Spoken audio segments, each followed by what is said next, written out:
Hey everyone, let's start talking about flutter tonguing.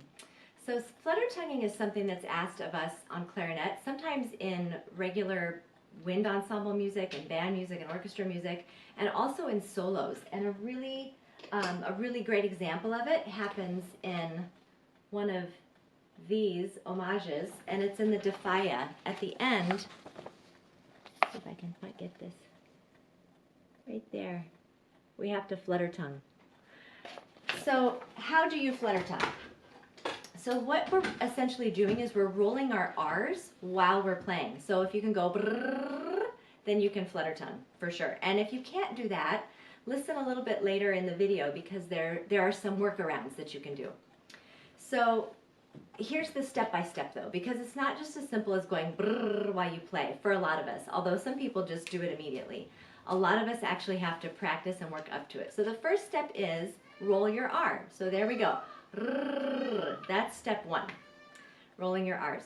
Step two is roll your R, but wherever your tongue is hitting, try to make sure it's like further back in your mouth. And the reason is because when you do this for real, you're going to have a clarinet in your mouth in the place where maybe your tongue is right now. So pull your tongue a little bit further back. So, and I'm kind of pulling the tip of my tongue, not on the spot that's right behind my front teeth, but further back, as far back as I can get it. So that's step two, is roll your R a little bit further back. All right, step three is roll your R further back, but make an embouchure face. So, right? So we're doing a couple things at once, right? We're doing the embouchure face and we're keeping our tongue farther back. All right, the next step is roll your R, do your embouchure face, and blow. Blow really hard. So it's like this.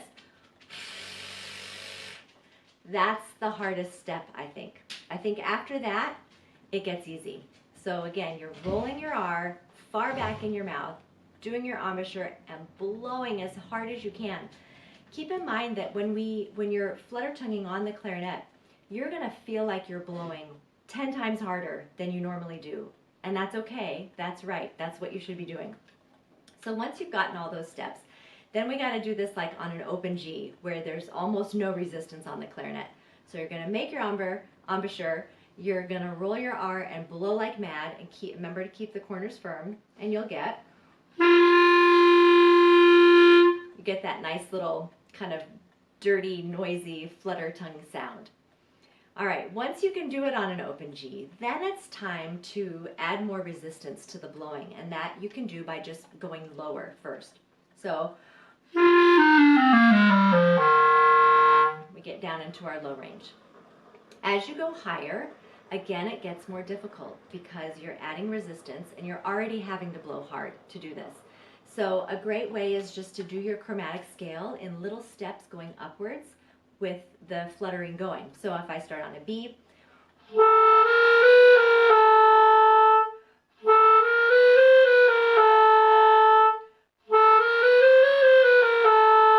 you got the idea of what I was doing. I was just kind of besting myself by one note every time. So that's how you build your flutter. But I will say one extra thing about the flutter tonguing, and that is that I feel like equipment plays a little bit of a role. I notice that when I'm on a mouthpiece that has a short facing, it's actually really easy for me to flutter tongue in the super altissimo. And when I am on a mouthpiece with a longer facing, it's a little bit harder for me to flutter tongue up there. Also, if I'm on a really hard reed, that's hard to flutter tongue.